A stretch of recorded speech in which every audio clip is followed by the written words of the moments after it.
Now, once again, we bring you greetings from the St. Mark Community Church.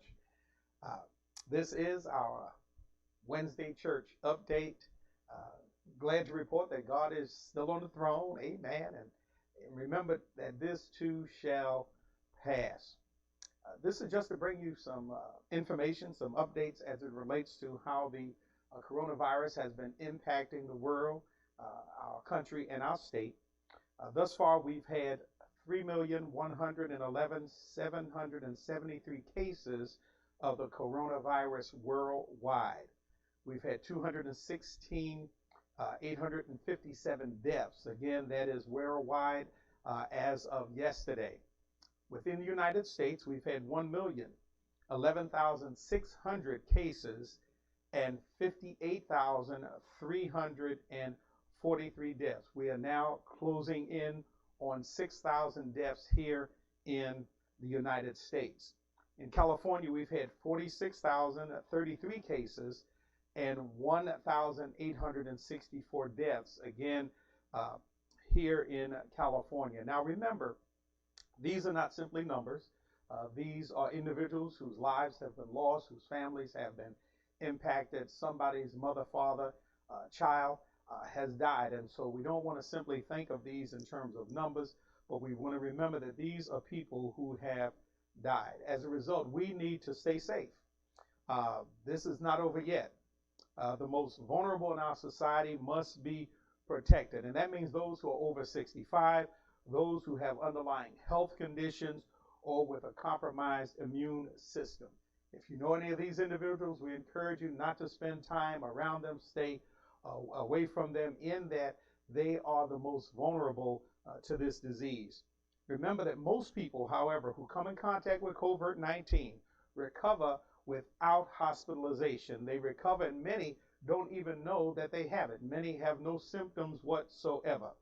But the elderly, amen, the infirm are most at risk. And I share this information with you not to frighten, but to inform. It's important that we know what's taking place around us. Amen. The CDC originally announced the symptoms of the COVID-19 virus was fever, it was shortness of breath, and a cough. They have since added some 6 other symptoms that can speak to this Corona-19 virus. That is, if you have chills, if you have a sore throat, if you have a headache, if you have any shaking, if you have muscle pain or loss of taste or smell, any of those things, in addition to the original 3, can speak to your having this coronavirus in your body. And so it's important that you know that. Again, I'm going to repeat those: fever, shortness of breath, and a cough. In addition, chills, sore throat, headache, shaking, muscle pain, and loss of smell and or taste. Again, happy to report, amen, that we as a church have been blessed. We have no reported cases of the coronavirus in our congregation, and that in and of itself is a blessing. We've been, as you know, taking precautions here at the church. We're no longer having regular service. We come out, just a few of us, and we hold a service. We have preaching and just a little singing, amen, and we do that each Sunday at 10, and we look forward to your being a part of that from your homes. We also, at the end of the service, we commune one with another, the few of us here at the church, you in your homes. If you do not have your communion supplies, please let me know. Give Pastor a call, and we'll make sure that you get those so that you can join us. We're asking you certainly to keep our nation in prayer, because many have been impacted by this virus. And I'm not simply speaking of the illness that the virus brings. I'm also speaking of the fact that our economy has been shut down. People are out of work. People are staying in their homes. All of this is creating a lot of stress and anxiety, not only for the adults, but for the children in the homes as well. And so I encourage you to spend time with your children and to remind them that you're there for them, and that this is going to pass, and that you're there to take care of them, because they don't fully understand or appreciate all that's going on. They're unable to go to their schools. They're unable to be with their friends. And so I need you and challenge you to spend time with them, play games with them. If you haven't been doing so, this is a great time to sit down and play games and lead as much a normal life as you can within your home. We not only ask you to keep the nation in prayer, but also continue to pray for the leaders of our country. They're making decisions that are going to impact us for many, many years to come. Again, people are losing their jobs. Many don't know how they're going to pay their bills.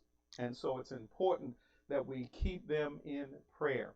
Ask that you also continue to pray for those who are on the front lines, serving us in our hospitals, our county infection control, fire and police, postal workers, delivery persons, grocery store employees, all those who are putting their lives and their families' lives at risk to ensure that we are taken care of. Please remember in your prayers Missionary Kuti, Sister Moore, Missionary Anderson, Sister Faye Carnell. Also, we have many other members who are on the front lines as well, so please keep our church members in your prayers. Also, as an aside, it's important that if you do not have a direct deposit with the IRS, to go on their website and put in your checking information. This will allow you to receive your $1,200 stimulus check via direct deposit. If you do not have direct deposit with the IRS, you may have to wait months before they will mail a check to you. And we're encouraging you to file for unemployment. If you think you qualify, just go on and file. Even if you don't qualify, go on and file. They'll tell you if you qualify or not, but it's better to get that in as early as possible. There's a huge backlog as it relates to filing for unemployment. And so again, to get that $1,200 stimulus check, you need to have direct deposit with the IRS. And if you don't, you can go online, as I did just yesterday. And it's going to take them a couple of weeks just to move through and get me back to the front of the line. So I just had to go on and get direct deposit myself. So I want you to know that you need to do that. Otherwise, it'll be a long time before you receive that check. Also, we encourage you to complete the 2020 census. That is also important. We ask you to do that again online. Want to remind you, we're still holding prayer meetings each Tuesday at 12 noon. We're still holding Wednesday and Thursday night Bible study at 7 p.m. via conference call. Also Sunday morning Bible study at 8:45 each Sunday. All of these things are being done via conference call. We're asking you to call 10 minutes early prior to the start of the prayer, prior to the start of Bible study, so that at 7 or at 12 we can begin the study and or prayer. Again, I ask you to stay safe, and remember, we're not out of the woods yet. We all have our part to do to stop the spread and to know that God is still on the throne. Continuing to pray for you, reminding you to wash your hands often. Wash your hands often for 20 seconds. Amen. You can sing happy birthday, and that will get you through the 20 seconds using soap and water. Amen. If you're sneezing, coughing, or whatever, be sure to use your hand sanitizer. It has to be alcohol-based. If you sneeze, please use a tissue. If you don't have a tissue, use your elbow, but do not use your hand. Avoid touching your eyes. Avoid touching your nose and your mouth with unwashed hands. Steer clear of people who are sick. If you see anyone sick, try to stay away from them. Remember to keep things clean, disinfecting the doorknobs that go into your home, around the home, the countertops, those areas that are frequently touched. Continue to disinfect those surfaces. Continue to disinfect your workspace, your telephone. Those areas carry a lot of germs, so please disinfect that more as well. We don't want to spread the disease to others, and we don't want to get it. So we want to continue to do these things that will protect us from the coronavirus. I always want to emphasize that this virus, like many others, for the main part, does not impact most people. They get it. They have a cold. They have a cough. They sneeze. They have one of those symptoms, but normally they do not have to go to the hospital. But if it gets bad, if you begin to have shortness of breath, you have struggling with breathing, you're struggling with tasting, go to the hospital, be examined, and ensure what's going on with your health. I'm going to share this as well. It's important that if you're feeling ill, if you think you may have it, make sure they test you. Unfortunately, some people have went to the hospital sent them home, and they've died at home.